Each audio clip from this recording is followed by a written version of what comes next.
Happy New Year! I hope your last year turned out amazing and that going into this next year, you're optimistic about what the future holds for you. This has been a really weird time as we've been transitioning out of kind of a COVID to post COVID era and a little bit more into figuring out what things might look like going forward. But I think that as people have gotten more settled in, they recognize there's some more stability to build the future off of. So, a year end review is an amazing way to look back on the past year, see how you did, take stock of that, and then look at the next year and see which of those behaviors you want to carry forward and which changes you'd like to make. Today, I'll be talking about this year end review partially from a tactical, step by step level and partially from a mindset, emotional level. I find a lot of entrepreneurs can take this time to really beat themselves up, and this is not the goal of a year end review. If you're doing it that way, you are doing it wrong. Something that we forget as business owners tends to be that being a harsh judge of ourselves oftentimes is something that can make us very productive day to day. A lot of entrepreneurs I work with, myself included, have this idea that I'm not good enough. I have to try harder. I have to do more. And that can be a great motivator on a day to day level. But when you look at that on a yearly level, it becomes very discouraging. We look back on the last year and we could think, wow, that was horrible. I did a bad job. This next year will be miserable. There's not much hope. It can become demotivating. So, what can serve us on a daily basis cannot serve us on a longer time frame. So, it's really important to approach this with perspective.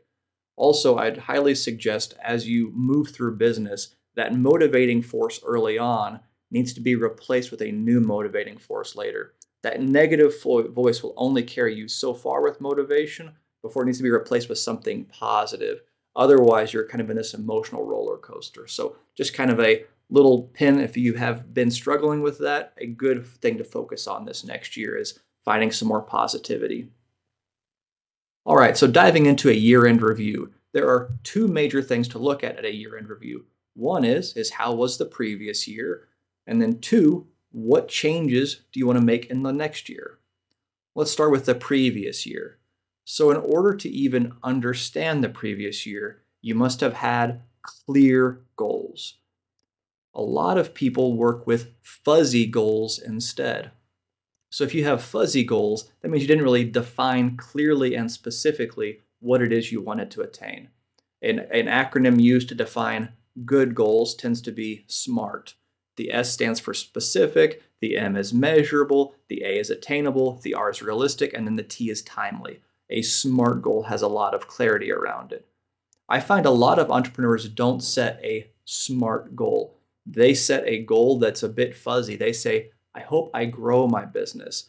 They don't say, I hope by this time next year I have 5 more monthly clients or that my revenue goes from this to this. They don't set those exact levels and measurements. And there's a few reasons why. One of those reasons is that they're almost afraid to actually dream and hope that it could happen. It seems impractical, so they just keep their head down and do the work in front of them. The second reason is that they're afraid if they do set a goal that they're going to miss it, that they're going to not achieve that goal. But by not having a goal set, they're actually still not achieving it and they just don't know it. They're hiding it from themselves. So nothing gets better, just a borderline anxiety. And the funny thing is, I've worked with a lot of people who have actually finally set a goal and then they achieved that goal. And if they hadn't set the goal, they wouldn't have known they'd achieved it.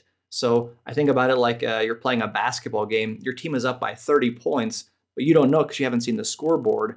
You might be panicking like you're falling behind. By looking at the scoreboard, by having a goal to say, this is my scoreboard, you can know when you're winning versus when it's time to dig a little bit deeper.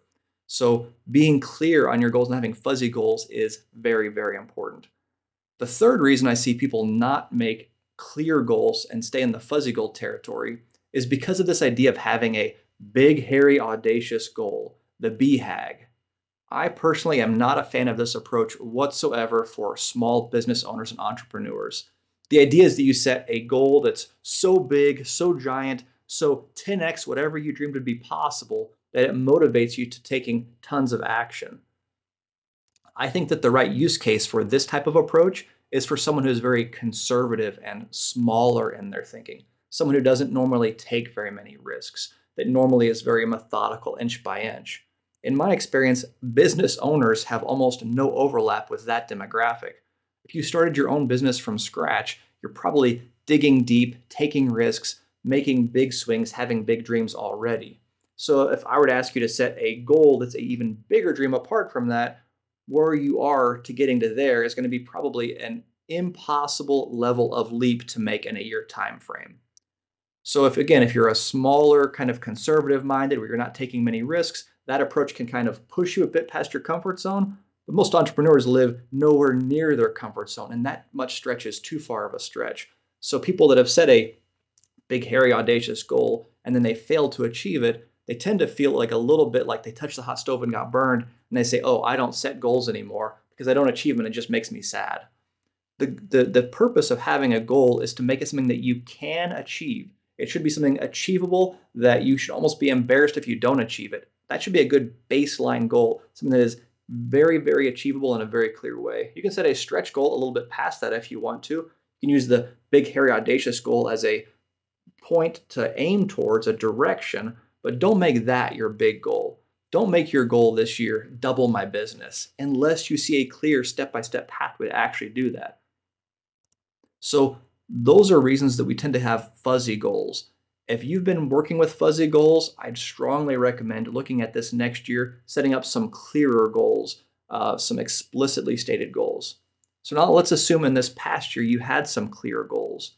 This is the time to see how your science experiment turned out. You made a prediction, you said, "This is what I expect to have happen.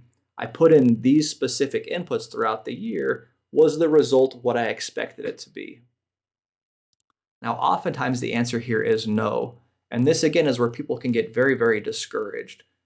And I think we miss a really big important thing with the whole SMART goals approach is that we think mostly in terms of KPIs, key performance indicators, mostly in terms of quantitative measurements. We think, okay, my goal was to grow my business. And because I didn't grow it by the 10,000 revenue that was my goal, I have failed. We have these very specific measurements, and they tend to almost always be exact quantities. What I've found is actually most important to a business owner is that they're running their dream business. And what that means is that they have a balance of their work and their life and they're happy. They have to enjoy their family time, their hobbies. They get to connect with friends. That's kind of the most important. Now, if they're not bringing in enough money, there's a stress level there that makes that harder, but really a quality of life is the most important thing. And if someone's quality of life isn't where they'd like it to be, and they set a goal of, increase revenue by 20%, that means working harder and being even less present in the life they're not having fun with. It's really, really hard to make those two things work because even though on paper they've listed the goal of growing revenue, in their heart and their soul, they have a goal of feeling better in their general life. So those two things are at odds. So, in looking back on a previous year or kind of evaluating how things did, I really recommend getting away from only thinking about the quantitative goals if you have missed them. So if you hit them, great, check off the box, you did awesome. If you've missed them though, look at the qualitative goals, meaning how has the quality of your life actually changed? Are you happier than you were last year? Maybe you missed your revenue goal, but you feel better in your personal life. That's a huge achievement. If you made similar money to the year before, but you're 20% happier in your daily life, that's a huge jump. So for me in my business, I didn't grow my business a ton on the revenue side of things. I grew it a little bit, but what I did do is greatly increase my quality of life. I was able to work across pretty much all of the time zones in the US this year at different times without really losing a beat in my business. It became very remote, very fun. I also really improved my skills in delivering my business knowledge and helping people. And I found a lot more peace in my work life balance. So it was a very, very good year for that. Not the best if I was only measuring what showed up on the profit and loss statement. A solid year there, but it definitely wasn't a major growth year. So, thinking about the qualitative side of things and not just the quantitative is a really important lens for looking back on your past year. What new skills did you acquire? What new comfort did you find? What new efficiencies did you build out? There are lots of things to look at on the previous year. Okay, so that's pretty well what I wanted to cover on previous year analysis for a year end review. What about looking forward to the future? So, I kind of view a business year as a science experiment. Again, you have a prediction of what you want to have happen, and you feed in these inputs and you see what comes out the other side. What I find typically is year to year, the goal doesn't massively change. Maybe the goal was to grow revenue in one year and you didn't quite hit that level. But in the ways that you missed that level, you should get information back about what needs to change. Typically, there are additional skills or habits you need to gain or to stop doing in order to get to that next level. And you don't really know that those are your obstacles until you run into them. One of my hobbies is training Brazilian Jiu Jitsu. It's really, really fun. I've done it for, probably 15 years now.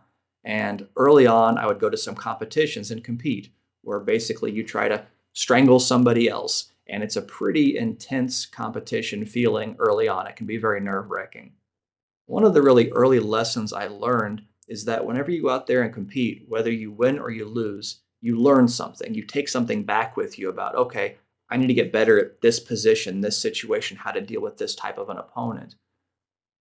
But the key to that is that you'd like to avoid learning as many dumb lessons as possible. So, one of my first tournaments, the lesson I learned was, wow, I get really nervous. I need to deal with these nerves. That was I'll say, a smart enough lesson. You had to kind of do it to learn it. But one of my third or fourth tournaments, I realized I didn't really train to be in good shape for this tournament. That's a stupid lesson to learn, meaning that I could have known that before I actually lived it out. And so it's important looking at your next year that your end learning thing is not a stupid lesson. You don't want to learn, wow, I didn't grow my business at all. I guess I should have actually spent time on marketing or sales to grow my business. That's a lesson that you could know now before actually living it. But focusing on growing your marketing and your sales efforts and hitting roadblocks and then identifying, oh, I need to have better skills in my customer conversations, overcoming objections, my follow up. Those are types of lessons that you can learn and then really apply and go deeper in. So I just wanted to go through that idea that in having the goal, you go down a path, and then the roadblocks that you will hit that will stop you, that's where the real lessons are. That's the real benefit of a goal, is that you're probably not going to have smooth sailing on the way there. But you're going to find these small spots of improvement. Um, the final thing I wanted to talk about today is whenever you set a goal, be flexible. None of us are psychic. None of us know what me of the future in exactly 365 days wants to have happen. So set a goal, but be okay changing that goal throughout the year.